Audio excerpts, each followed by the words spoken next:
There is a question that lingers at the edges of every sorrow, every graveside farewell, every trembling moment when love confronts the limits of mortal life.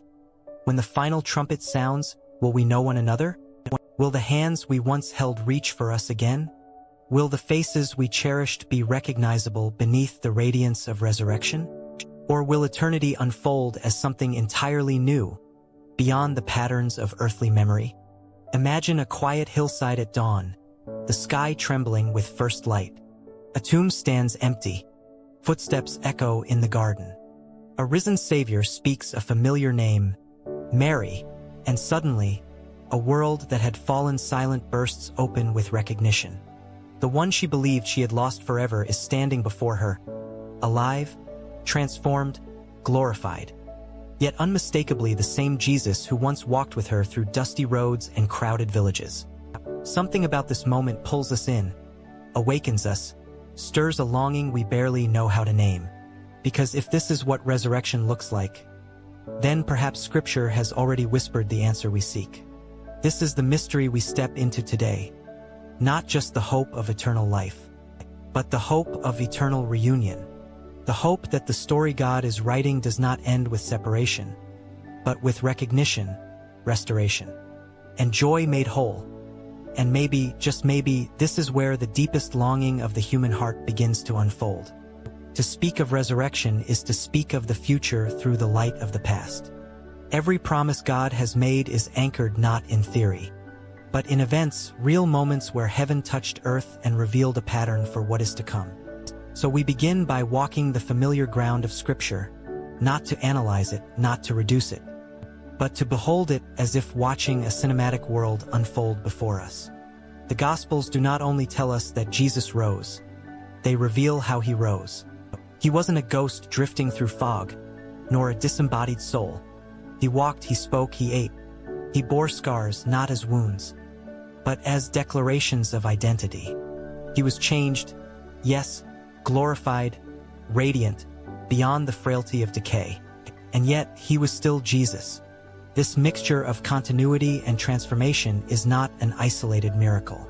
It is the pattern Paul describes when he speaks of our future bodies, sown in weakness, raised in power, sown as natural bodies, raised as spiritual ones.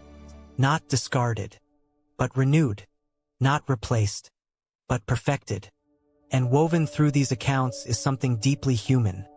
People recognized him, sometimes slowly, sometimes through tears, sometimes only after he spoke their name or broke bread at a table. But they knew him. Mary in the garden, Thomas in the upper room, the disciples on the road to Emmaus, the fishermen at dawn beside the sea. These moments are not simply proof of resurrection. They are revelations of relationship. When Jesus rose, he did not reappear in some unrecognizable form, detached from the story he had written with his friends. Instead, he met them where sorrow had left them. He spoke into their confusion, their fear, their longing. Recognition was part of the healing. And perhaps, this is where our own longing takes root. Because every human heart carries names it cannot forget. Faces imprinted by love. Voices that shaped us. We want to believe that death is not the end of these threads, that God, who crafted relationship as a gift, does not unravel it in eternity. As the story of resurrection unfolds, we begin to see that Scripture does not silence this longing. It honors it. It dignifies it. It awakens it. Yet recognition in eternity is not simply about familiar faces. It is about the restoration of the story God intended from the beginning. A story where nothing meaningful is lost, only redeemed. Where identity is not erased but illuminated. Where love, pure, unbroken, holy, becomes what it was always meant to be. And in this growing light, a quiet truth whispers to us. Resurrection does not shrink the human story. It completes it. But between this hope and our human hearts lies a tension. A mixture of mystery, uncertainty, and questions too tender to speak aloud. Death has a way of leaving us suspended, caught between what we know and what we dream might be true. We stand in the doorway of eternity with trembling hands, asking whether the people we love will still be themselves. or whether heaven is a place where relationships dissolve into celestial anonymity. And it is here, in this very tension, that Scripture invites us deeper. When Paul writes in 1 Corinthians 15 about our resurrection bodies, he speaks of transformation. Seed to plant, perishable to imperishable, weakness to glory. But transformation does not erase identity. It fulfills it. A seed does not stop being what it is. It becomes what it was always meant to be. And if this is true of our bodies, how much more of our personhood? Still, lingering questions remain. Jesus was recognized, but not always immediately. Mary mistook him for the gardener until he spoke her name. The disciples on the Emmaus road walked beside him for miles before their eyes were opened. At first glance, these moments may unsettle us, as though resurrection might obscure the familiar. But look again. These delays were not about unrecognizable features. They were moments filled with grief, fear, or divine restraint, moments where recognition came with revelation, or hearts were prepared before eyes were opened. And when recognition arrived, it was intimate, unmistakable, healing. The disciples did not say, "Here is someone new." They said, "It is the Lord." Resurrection did not distance Jesus from them. It brought him even closer. Yet another tension emerges, subtle but powerful. Jesus teaches that in the age to come, we will not marry or be given in marriage. Some read this as a sign that relationships will dissolve. But Jesus is not describing a loss. He is describing a fullness so complete that earthly symbols no longer carry the weight they once did. Marriage, in its deepest sense, has always pointed to something beyond itself, the union between Christ and his people. When the symbol gives way to reality, love does not shrink. It expands. And perhaps this is the place where the conflict becomes clearest. We fear losing what we know. God promises giving us what we have always needed. We fear heaven will erase the bonds of earth. God promises a kingdom where nothing good is lost, only redeemed. But the human heart still wrestles, because loss leaves shadows, empty chairs, silences that linger. And in those moments, we wonder if resurrection can truly restore what death has taken. Every 50 seconds or so, another question rises from within us, quiet but persistent. Will my loved ones remember me? Will I know their voice, their laughter, the way their presence felt? Will eternity give back what time has taken? And every few minutes, reflection stirs again. Perhaps this longing itself is the evidence, the imprint of eternity set within the human soul. Yet even as we reflect, the pattern occasionally shifts. Scripture gives us scenes where recognition is immediate, instinctive, unshakable.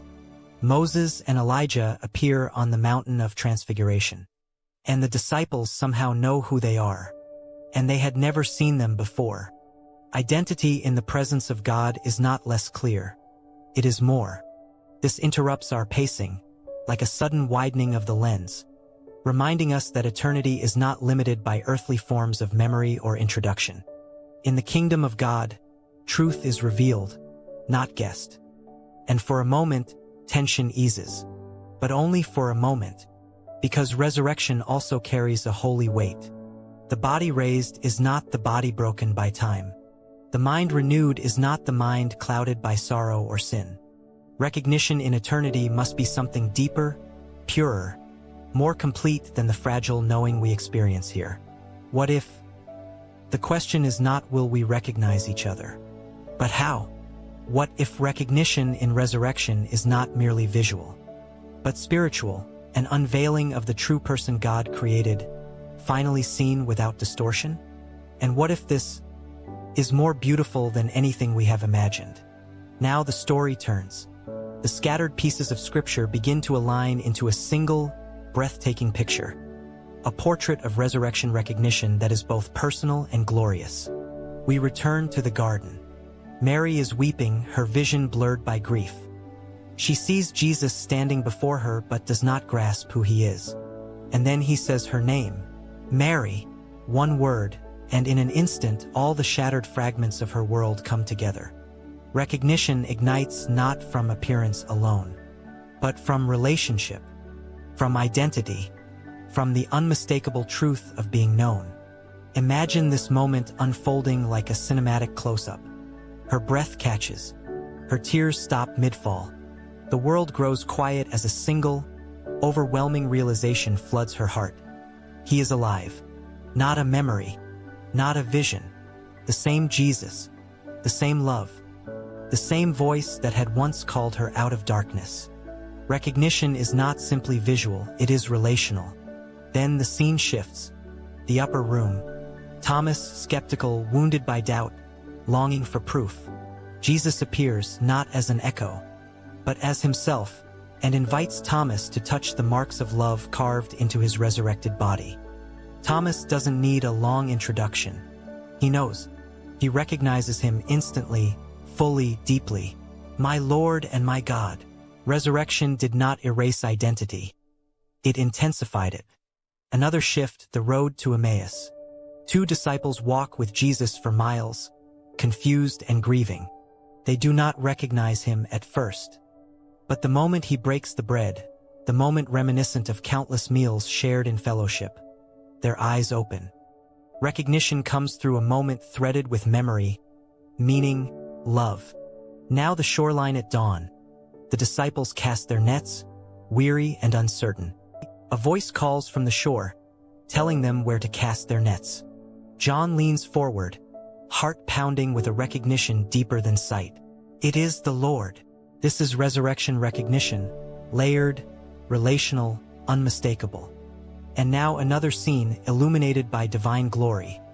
Moses and Elijah speaking with Jesus. Their presence is instantly known, though no photograph had ever captured their faces.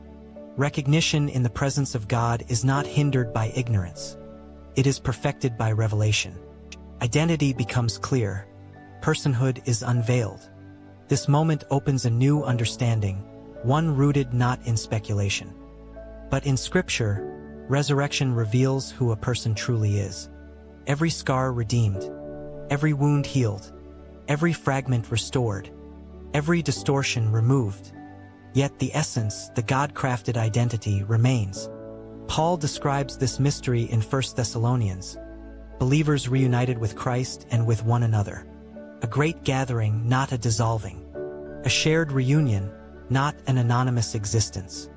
The language he uses is relational, communal, deeply personal. Comforting words meant to anchor hearts broken by separation. And suddenly, the entire biblical narrative aligns.